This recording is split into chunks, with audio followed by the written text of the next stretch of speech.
বিসমিল্লাহিররহমানিররহিম। আসসালামু আলাইকুম। Narayanganj high school and কলেজের তৃতীয় শ্রেণীর প্রিয় শিক্ষার্থীরা, আজকের 2021 সালের অনলাইন ক্লাসে সবাইকে স্বাগত জানাচ্ছি। প্রিয় শিক্ষার্থীরা, তোমরা সবাই কেমন আছো? আশা করছি ভালোই আছো, নিরাপদে আছো, বাসায় আছো। যেহেতু দীর্ঘদিন ধরে আমরা এই প্রক্রিয়ার মধ্য দিয়ে যাচ্ছি, অনলাইন ক্লাসের এই প্রক্রিয়ার মধ্য দিয়ে যাচ্ছি, তো এটা আর তোমাদের কাছে এখন আর নতুনত্ব কিছুই নেই, তোমরা ভালোই অভ্যস্ত হয়ে গিয়েছো, তাই না?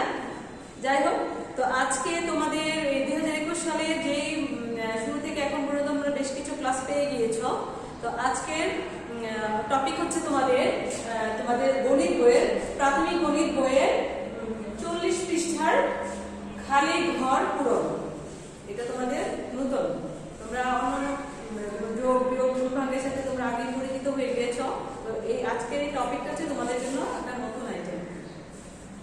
তো চলো আমরা এবার নতুন আইটেমটা সম্পর্কে একটু আলোচনা শুনে তারপর আমরা বুঝার পর আমরা খালি ঘর পূরণের অঙ্কগুলো কিভাবে করতে হয় সেগুলো আমরা শিখবো। তোমরা অবশ্যই এটা যেহেতু নতুন, তোমরা ভালোভাবে বুঝার চেষ্টা করবে। প্রথমেই বুঝবে, মুখস্থ করবে না যে এভাবে করতে হয়, এটা না, তোমরা জাস্ট বুঝে যাবে। বুঝতে দেখবা তোমাদের এটা ইজি হয়ে যাবে। ঠিক আছে, তাহলে চলো আমরা সরাসরি আজকে ক্লাসে চলে যাই। আজকে ক্লাসের প্রথমে আলোচনার টপিকে যাওয়ার আগের আলোচনাটা হচ্ছে এরকম যে খালি ঘর পূরণ করতে গেলে তোমাদের যে রুলস গুলো ফলো করে তোমরা অঙ্কগুলো করবে সেটা সম্পর্কে আমি আলোচনা করছি। দেখো, প্রথমে আমি একটা এক্সাম্পল দিয়েছি 12 বিয়োগ 5। 12 বিয়োগ 5 সমান 12 থেকে 5 চলে গেলে কত থাকে, অনেকটা এরকম কথাটা। 12 থেকে 5 চলে গেলে তোমরা এগুলোর সাথে অভ্যস্ত, এই জিনিসগুলোর সাথে তোমরা অভ্যস্ত হয়েছো, আগে থেকে জানো। তো 12 থেকে 5 চলে গেলে আমরা 5 থেকে 12 পর্যন্ত গুণ করতে 5। তোমরা সরাসরি দুইটা দিয়েও করতে পারো, একটা সংখ্যা দিয়ে 2 দিয়েও আমরা কি বলেছিলাম যে যদি নিচের সংখ্যাটা বড় হয় আর উপরের সংখ্যা ছোট হয় তাহলে উপরের সংখ্যার সাথে 10 যোগ করে দিতে হয়। তাহলে 10 যোগ করলে আমাদের হয় 12। তাহলে 5 থেকে 12 আমরা করব 5, 6, 7, 8, 9, 10, 11, 12। ফলাফল এসছে 7 পর্যন্ত এসছে। তাহলে 7 আমরা নামালাম, তাহলে হাতে থাকে কত? 1। ঠিক আছে, হাতের 1 এখানে আসবে। এই 1 থেকে 1 চলে গেলে কত থাকে? 0 লিখলে হয়, না লিখলে হয়। এখন দেখো, এই 12 কে কি বলে? বিয়োগ চিহ্ন আমরা জানি। এই 5 কে কি বলে? সমান চিহ্ন শব্দটা আমরা জানি। এই 7 কে কি বলে? এই নামগুলো আজকে আমরা শিখব। যদিও আগে যদি বিয়োগের ধারণার মধ্যে তোমরা এগুলো হয়তো জানতে পারবে, তারপর আমি একটু সংক্ষিপ্ত আলোচনা করে যাচ্ছি। এই 12 এইটাকে বলা হয় বিয়োজন। এই 12 সংখ্যাটাকে বলা হয় বিয়োজন। বিয়োগ চিহ্ন এখানে চলে এসেছে। আর 5 কে বলা হয় বিয়োজন। তোমরা এই নামগুলো একদম মুখস্থ করে ফেলবে। এটা মুখস্থ করবে, এটা আর সারা জীবনে চেঞ্জ হবে না, এটাই থাকবে। তারপরে সমান চিহ্ন এসেছে, আর তার 7টা হচ্ছে বিয়োগ ফল। এখন তো বলতে পারো যে বিয়োজন এটা আবার কি? বিয়োজ্য এটা আবার কেমন কথা? বিয়োগ ফল এটা আবার কেমন কথা, তাই না? এখন আমি বুঝিয়ে দিচ্ছি। দেখো, বিয়োজন কাকে বলে, বিয়োজ্য কাকে বলে, বিয়োগ ফল কাকে বলে। তোমরা এই গত ক্লাস দ্বিতীয় শ্রেণীতে তোমরা কিন্তু এরকম যে গুণের মধ্যে গুণকের সংখ্যাগুলো তোমরা শিখেছো না? তো এখন আমি এটা বলে দিচ্ছি বিয়োজন কাকে বলে। বিয়োজন হচ্ছে যে সংখ্যা থেকে বিয়োগ করা হয়, যে সংখ্যা থেকে বিয়োগ করা হয় তাকে বলা হয় বিয়োজন। আর যে সংখ্যাকে বিয়োগ করা হয়, যে সংখ্যাটাকে বিয়োগ করা হবে সেটাকে বলা হয় বিয়োজ্য। আর বিয়োগ করে বিয়োজন থেকে বিয়োজ্য অঙ্কটা করার পরে যে ফলাফলটা আসবে সেটাকে বলা হয় বিয়োগফল। ঠিক আছে, তাহলে এটা কিরকম আরেকটু বুঝাই। যেমন 12 থেকে 5 বিয়োগ করবো, তাহলে যে সংখ্যা 12 থেকে যে সংখ্যা থেকে বিয়োগ করা হয়, 12 থেকে বিয়োগ করা হচ্ছে, তাহলে 12টা হচ্ছে বিয়োজন। তো এই সংখ্যাটাকে বলা হয় বিয়োজন। আর যে সংখ্যাটা বিয়োগ করা হয়, 12 থেকে 5 বিয়োগ করা হচ্ছে, ঠিক আছে, 12 থেকে 5 বিয়োগ করা হচ্ছে, সেই 5 কে বলা হচ্ছে বিয়োজ্য। আর বিয়োগ করে যে ফলাফলটা পেয়েছি সেটা হচ্ছে বিয়োগফল। এটা ইজি। যে ফলাফলটাকে বিয়োগফল বলা হয়। এবার আরেকটু একটা সূত্রের মতো, ঠিক আছে? এই যে এই একটা সূত্র, পরপর আমি আরো দুটো সূত্র লিখে রেখেছি, তোমরা এই সূত্র দুটো একদম বারবার প্র্যাকটিস করবে আর মুখস্থ করবে। কিছু কিছু মুখস্থ তো করতেই হয়, তাই না? এবং সূত্রগুলো অবশ্যই মুখস্থ করতে হয়, এগুলো তো আর চেঞ্জ হয় না, ঠিক আছে? তাহলে পরবর্তীতে দেখো এই যে এই কথাগুলো আবার একটুখানি এলোমেলো করে দেখো, বিয়োগফল, এই বিয়োগফল কথাটা সামনে চলে এসেছে পরবর্তী ধাপে। তারপরে বিয়োজন ঠিকই আছে, আবার বিয়োজনটা সমান চিহ্নের ওপরে চলে গিয়েছে, ঠিক আছে? তাহলে দেখো বিয়োগফল, বিয়োগফল কত? 7। তারপরে চিহ্নটা হয়ে যাবে যোগ, তখন যোগ হয়ে গিয়ে তারপর বিয়োজন 5, 5ই ছিল, তাহলে এখন বিয়োজন 12। দেখো এই বিয়োজন 12, দেখো কথা কিন্তু একই সংখ্যা, সংখ্যা একই জায়গায়, খালি স্থান পরিবর্তন হয়েছে। বিয়োজন 5 ছিল, এই যে বিয়োজন 5 আছে, বিয়োগফল 7 ছিল, বিয়োগফল 7ই আছে, বিয়োজন 12 ছিল, এখানে বিয়োজন 12 আছে, ঠিক আছে? কিন্তু সংখ্যার এখানে মাইনাস চিহ্ন ছিল, এখানে প্লাস চিহ্ন হয়ে গিয়েছে, ঠিক আছে? তারপরে তো দেখো 12 বিয়োগ 7 সমান 5, তাহলে 12 বিয়োজন, এটা আবার বিয়োগ হয়ে গিয়েছে, বিয়োগ চিহ্ন এখানে চলে এসেছে, বিয়োগফল 7, বিয়োগফল 7 এখানে এসেছে, আর বিয়োজন 5 একই সংখ্যা, দেখো বিয়োজন 12, বিয়োজন 12 এখানে এসেছে, বিয়োগফল 7 ছিল, এখানে বিয়োগফল 7 এসেছে, আর বিয়োজন 5 ছিল, বিয়োজন 5 এসেছে, কিন্তু সব সংখ্যার সাথে নামের মিল আছে, বাট জায়গাটা তো চেঞ্জ হয়ে গেছে। এই হচ্ছে সূত্রের প্রয়োগ। যাই হোক, তাহলে আমরা আজকে শিখলাম যে বিয়োজন কাকে বলে, বিয়োজন কাকে বলে, বিয়োগফল কাকে বলে, এটা আমরা শিখলাম। আর সূত্রের মাধ্যমে কিভাবে অঙ্কগুলো করতে হয়, সংখ্যাগুলোর প্রয়োগের মাধ্যমে এই নামগুলোর প্রয়োগ কিভাবে হয়, সেটা আমরা শিখলাম, ঠিক আছে? এটা ভালোভাবে সবাই প্র্যাকটিস করবে। তাহলে আমরা এখন সরাসরি 40 পৃষ্ঠার খালি ঘর পূরণের কিছু অঙ্ক দেওয়া আছে, আমরা এখন এই অঙ্কগুলো করব। অঙ্কগুলো কিভাবে করতে হয় আমরা এখন শিখব, ঠিক আছে? আমার প্রিয় শিক্ষার্থীরা, দেখো তোমাদের 40 পৃষ্ঠার বেশ কিছু খালি ঘর পূরণের অঙ্ক দেওয়া আছে ওখানে।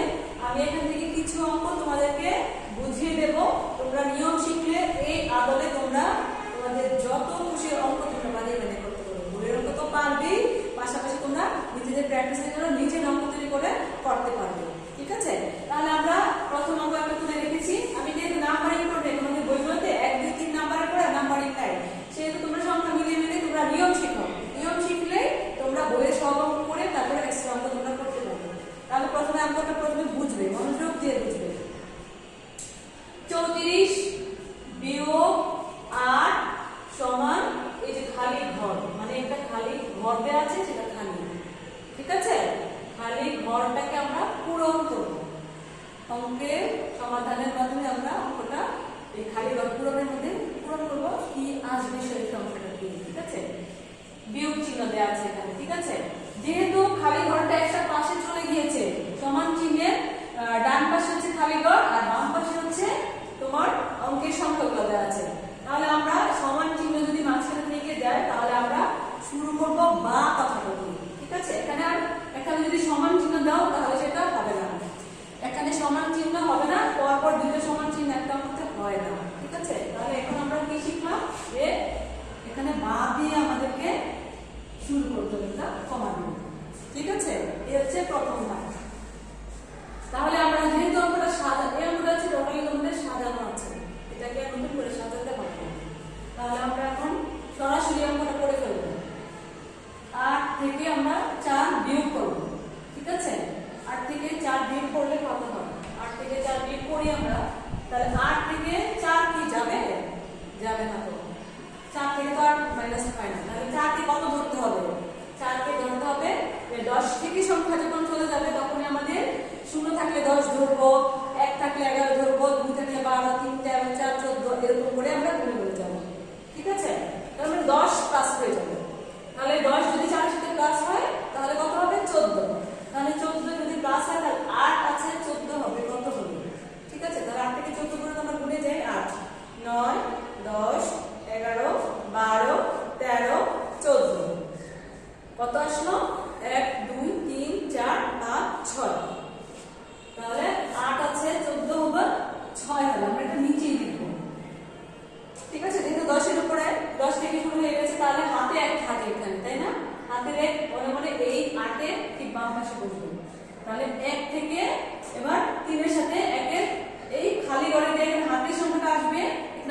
বোঝানোর জন্য লিখছি একবার, প্রথমবার যেহেতু এই 1 মনে মনে হাতে রেখে এই 1 থেকে এই 3 এটার সাথে এটা কানেক্ট হবে। আর 3 থেকে 1 চলে গেলে কত থাকবে? অথবা 1 আছে 3 হবে কত হলো? এটা হচ্ছে আমি বোঝানোর জন্য করেছি, এটা থাকবে না, ঠিক আছে? এই কথাটা এখানে থাকবে না। তাহলে 1 আছে 3 হলো কত? 1 2 3 কত হলো? 2। তাহলে এখানে হচ্ছে 2 সমান এই বক্স বরাবর এই বক্সটা আমরা তুলে ফেলব, ঠিক আছে? তাহলে এখন আমাদের অঙ্ক দেখো, অঙ্কটা কিন্তু অলরেডি হয়ে গেল তোমাদের। 34 থেকে 8 বিয়োগ করলে চলে গেলে খালি ঘর পূরণে কত হবে, ঠিক আছে? তাহলে আমাদের সমান চিহ্ন কি আসলো? তাহলে আমরা এভাবে করতে পারি, সুতরাং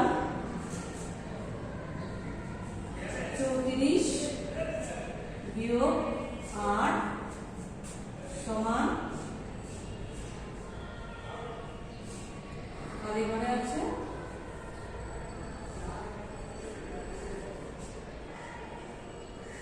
26, ঠিক আছে?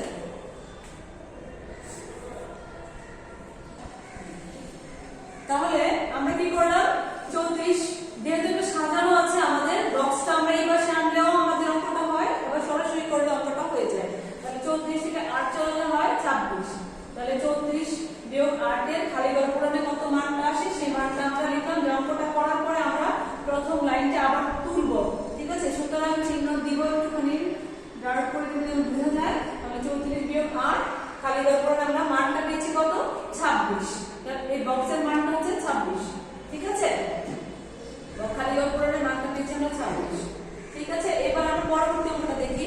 যত প্র্যাকটিস তত বেশি ক্লিয়ার, ঠিক আছে? দ্বিতীয় অঙ্কতে আমরা যাই। সমান চিহ্ন আছে, আমরা এখানে বা দিয়ে দিলাম।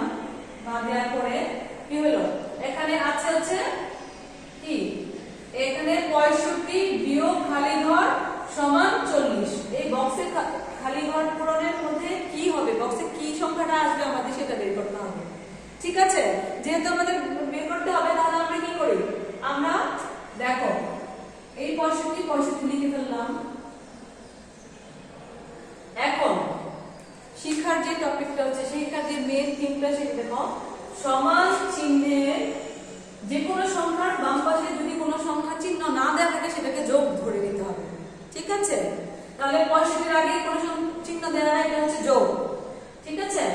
আমি একটু ব্যাকে যদি যাই, দেখো 8 এর সামনে বিয়োগ ছিল, 34 এর সামনে ছিল যোগ, এটার সামনেও যেহেতু নাই মানে যোগ ধরে নিতে হবে। আর যে সংখ্যার ইন্ডিকেট থাকবে সেটার মান ধরে নিতে হবে, ওইটার সাথে একটা রিলেশন। তাহলে 65 সামনে সংখ্যা নেই, চিহ্ন নেই, তাহলে এটা যোগ ধরে নিলাম। খালি ঘরের সামনে বিয়োগ চিহ্ন, এটা খালি ঘরের সাথে সম্পর্ক। 40 এর এই পাশে যেহেতু কোনো সংখ্যা নেই, চিহ্ন নেই, তাহলে এটা ধরে নিতে হবে যোগ চিহ্ন। তাহলে দেখো এই যোগ চিহ্ন আমি একটুখানি একটা এক্সাম্পল দিই। সমান চিহ্নের এই পাশে যদি বিয়োগ থাকে তাহলে এই পাশে আনতে গেলে সেটা হয়ে যাবে যোগ। সমান চিহ্নের এই পাশে আসলে সেটা যোগ হয়ে যাবে, আর এখানে যোগ থাকলে এটা আবার বিয়োগ হয়ে যাবে। এই একটা জিনিসই মাথায় রাখবে, সমান চিহ্নের ওই পাশে যদি যোগ থাকে, সমান চিহ্নের এই পাশে চলে আসলে সেটা বিয়োগ হয়ে যাবে। সমান চিহ্নের এই পাশে বিয়োগ থাকলে এই পাশে যোগ হয়ে যাবে, ঠিক আছে? এইটুকুই হচ্ছে তোমাদের বোঝার বিষয়। এটুকু বুঝে গেলে তোমাদের জন্য ইজি হয়ে যাবে কথাটা। যেহেতু দেখো একটা 65 সামনে যোগ চিহ্ন, এই 40 এর সামনে যোগ চিহ্ন, তাহলে যোগ চিহ্নটা যখন সমান চিহ্নের এই পাশে নিয়ে আসবো তখন এটা হয়ে যাবে বিয়োগ, ঠিক আছে? এই পাশে বিয়োগ হয়ে এটা ওই সংখ্যাটা নিয়ে আসলাম। এই সমান চিহ্ন থাকবে, সমান চিহ্নটা থাকবে। এই বক্সের এই পাশে আছে বিয়োগ, এই সমান চিহ্নের ওই পাশে যদি আমি বক্স নিয়ে যেতে চাই তাহলে সেটা হয়ে যাবে যোগ। যোগ চিহ্ন দেওয়ার দরকার নাই, ঠিক আছে? যোগ হলে সেটা দেওয়ার দরকার নেই, সেটা বুঝে নিতে হবে। যেহেতু কোনো খালি থাকলে সেটা ধরে নিতে হবে যোগ, তাহলে যোগ আর দেওয়ার প্রয়োজন হয় না, বাকি সংখ্যাগুলো দেওয়ার প্রয়োজন হয়। তাহলে আমরা কি করলাম, অঙ্কটাকে দেখো, এই লাইনটা যদি বুঝে যাও তোমাদের জন্য অঙ্ক করা কোনো কঠিন কিছুই মনে হবে না। যে মিস বলেছি সমান চিহ্নের এই পাশে যদি বিয়োগ চিহ্ন থাকে তাহলে এই পাশে হয়ে যাবে যোগ, যদি যোগ থাকে হয়ে যাবে বিয়োগ। তাহলে দেখো আমার সমান চিহ্নের এই পাশে যোগ চিহ্ন আমি যেহেতু নাই ধরে নিয়েছি যোগ, তাহলে যোগ চিহ্নটা ট্রান্সফার হয়ে এখানে বিয়োগ হয়ে গিয়েছে। তাহলে আমরা এখন অঙ্ক করব। অঙ্কটা সাজায় ফেললে, সাজানো হয়ে গেলে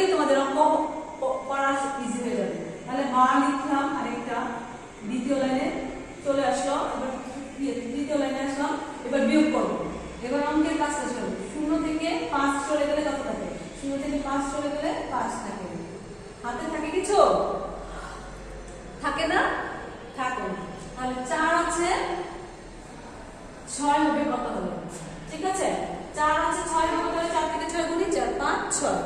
ঠিক আছে, 2 এই হচ্ছে 2। তাহলে সমান বক্স এই 2 খালি ঘর। তাহলে দেখো খালি ঘরের মানটা আমরা কত পেয়েছি? খালি ঘরের মানটা আমরা পেয়েছি হচ্ছে 25। তাহলে আমরা আবার এখন আমরা সুতরাং চিহ্ন দিয়ে আমরা কি সেই প্রথম লাইনটা তুলব। প্রথম লাইনটা তুলব এরকম 65 বিয়োগ খালি ঘর সমান 40। ঠিক আছে, এখন এই খালি ঘরের মান পেয়েছি আমরা 25। এই 25টা আমরা এখানে লিখে দেব। ব্যাস হয়ে গেল অঙ্ক। কাজ কি? এই স্থানান্তর, যোগ থাকলে বিয়োগ হয়ে যাবে, বিয়োগ চিহ্ন থাকলে যোগ হয়ে যাবে। তারপর আমরা অঙ্ক করে দেবো। বাস মানটা বের হয়ে গেছে। আবার প্রথম লাইনটা তুলে আমরা খালি ঘরের পূরণটা করে দেব। যেহেতু কথা বলছে খালি ঘর পূরণ করো, আমরা খালি ঘর পূরণ করে দিচ্ছি অঙ্ক করার মাধ্যমে। ঠিক আছে, ওকে। এবার আমরা পরবর্তী আরো কিছু অঙ্ক প্র্যাকটিস করব। ওকে প্রিয় শিক্ষার্থী, এবার আমরা আরো দুটো অঙ্ক আমরা বোর্ডে সাজিয়েছি। এবারে অঙ্কগুলো আমরা সলভ করবো। দেখো প্রথম যে দুটো অঙ্ক ছিল এখান থেকে এই অঙ্কটা আরেকটু ভিন্ন। ঠিক আছে, তাহলে আমরা সরাসরি অঙ্কে চলে যাই। যেহেতু এখানে হচ্ছে খালি ঘর বিয়োগ 32 সমান 54। খালি ঘর থেকে তো আর 32 বিয়োগ করা যায় না, যায় না। তাহলে আমরা আবার সেই নিয়মটা যে এটা চিহ্ন দেখো সংখ্যার সামনে কে কোন চিহ্নের মালিক, তাই না? 32 হচ্ছে বিয়োগের সাথে সম্পর্ক, এটার সামনে চিহ্ন নাই, ধরে নেব যোগ। 54 সংখ্যাটার সামনে চিহ্ন নাই, আমরা ধরে নিলাম কি যোগ। যেহেতু না থাকলে বলেছি যোগ ধরে নিতে হবে, আর বিয়োগ থাকলে তো চিহ্ন দেয়াই থাকবে। তাহলে আমরা আবার এবার অঙ্কটা সাজাই। দেখো অঙ্ক সাজানোটা যদি বুঝে যাও অঙ্ক করা কোনো কঠিন কিছু মনে হবে না। তাহলে এই বক্সটা আমরা রেখে দিলাম এবার এই পাশে। ঠিক আছে, বক্সটা আমরা এই পাশে রেখে দিলাম, এই সমান চিহ্নটা এখানে নিয়ে আসলাম। 54 থাকবে, যোগ যোগই থাকবে, যেহেতু আমরা সমানের পরে নিয়েছি। তাহলে এটা যোগ যেভাবে আছে সেভাবে রেখেছি। এখন চেঞ্জ হবে কোনটা? দেখো 32 এর সামনে চিহ্ন হচ্ছে বিয়োগ, আর এইটা এখন সমান চিহ্নের ওপারে চলে যাবে।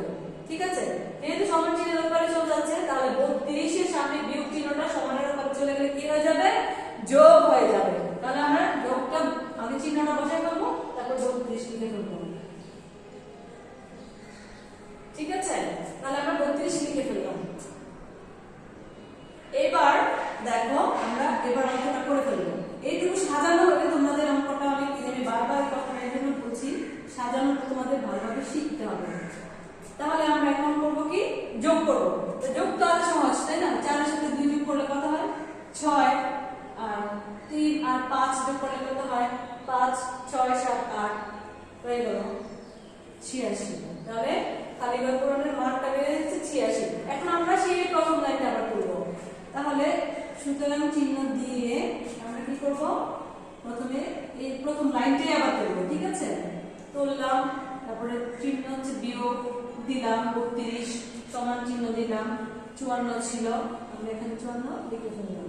তাহলে কি হলো? বক্সের মান বেড়ে গেছে কত? 86। মানে খালি ঘরের ভিতরে হবে হচ্ছে 86। তোমরা এবার দেখো মিলিয়ে দেখতে পাবো, 86 থেকে 32 বিয়োগ করলে তোমাদের 54 চলে আসবে। এটাও করে দেখতে পাবো। ঠিক আছে, মিলিয়ে দেখো। এবার আমরা তাহলে আমাদের অঙ্কটা বুঝলাম, দিয়ে বক্স এই পাশে রেখে আমরা সংখ্যা চেঞ্জ করেছি। এবার তারপরের অঙ্কটা চলে যাচ্ছি। দেখো 26 যোগ খালি ঘর ছিল সমান 34। এই ক্ষেত্রে দেখো কি অঙ্কটা কিভাবে করতে হবে, সেটা হচ্ছে এখন আমরা সেম কাজটাই করব। দেখো বা লিখবো, বক্সের সামনে যোগ চিহ্ন আছে, আমরা এই বক্সটা এবার এভাবে লিখে দেব। ঠিক আছে, সমান এখানে 34 আছে, আমরা 34 লিখে ফেললাম। তারপর 26 এর সামনে কি বলেছি? চিহ্ন নাই, আমরা ধরে নেব কি যোগ চিহ্ন। তাহলে এই পাশে যোগ, যখন এই পাশে চলে আসবে এই পাশে বিয়োগ হয়ে যাবে, এই পাশে বিয়োগ হয়ে 26 হয়ে যাবে। ঠিক আছে, তাহলে আমরা অঙ্কটা এবার সাজিয়ে ফেললাম। অঙ্ক সাজানো হয়ে গেলে আমাদের জন্য আর কোনো কঠিন কিছু না। তাহলে বক্সে এই পাশে থাকলো সমান 26 থেকে 34 থেকে 26 আমরা এবার বিয়োগ করব।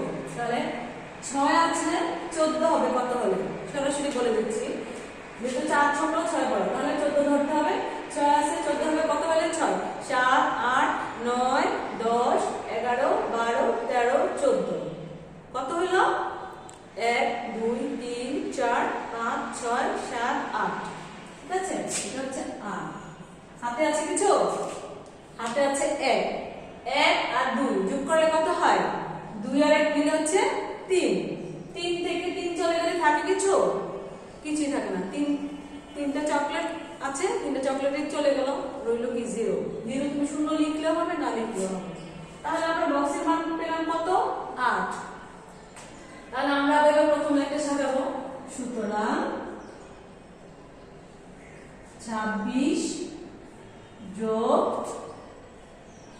খালি ঘর সমান 34 ঠিক আছে তাহলে 26 যোগ খালি ঘরের মান পেয়েছি কত 8 26 আর 8 যোগ করলে তোমরা দেখবে মিলিয়ে দেখবে 34 হবে তাহলে আমরা চারটি অঙ্ক দেখলাম চারটি অঙ্ক আমরা 4 ধরনের ঠিক আছে চারটি অঙ্ক 4 ধরনের যেহেতু হয়েছে আমরা চারটা নিয়মে ফলো করে আমরা এরকম আরো 10টা থেকে 40টা অঙ্ক করতে পারবো যদি অঙ্ক বুঝে যাই ঠিক আছে আমরা এই বইতে যে অঙ্কগুলো তোমাদের দেয়া আছে তোমাদের বইতে 40 পৃষ্ঠায় 3 6 9টা অঙ্ক দেয়া আছে এই চারটা নিয়মের মধ্যে দেখবে ঘুরিয়ে ফিরে এই অঙ্কগুলো সব প্রত্যেকটা অঙ্ক ঘুরিয়ে ফিরে একই রকম এসেছে সো এইজন্য আমি আর বাকি অঙ্কগুলো তোমরা বাসায় প্র্যাকটিস করবে সেজন্য আমি আর করে দিব না বাকি অঙ্কগুলো তোমাদের জন্য অনুশীলনের জন্য রেখে দিলাম তোমরা যদি নিয়মগুলো বুঝে যাও তোমাদের এই 9টা কেন এরকম 3 9 27 এরকম অনেক মানে একাধিক তোমাদের যত মনে চায় তোমরা তত অঙ্ক করতে পারবে সো এই অঙ্কগুলো তোমরা প্রথমে ভালোভাবে বুঝবে ভালোভাবে বোঝার পর নিয়মগুলো শিখবে প্রথম থেকে যে বিয়োজন বিয়োগফল এই জিনিসগুলো ভালোমতো সূত্রগুলো শিখে ফেলবে সূত্রগুলো শেখার পরে তোমরা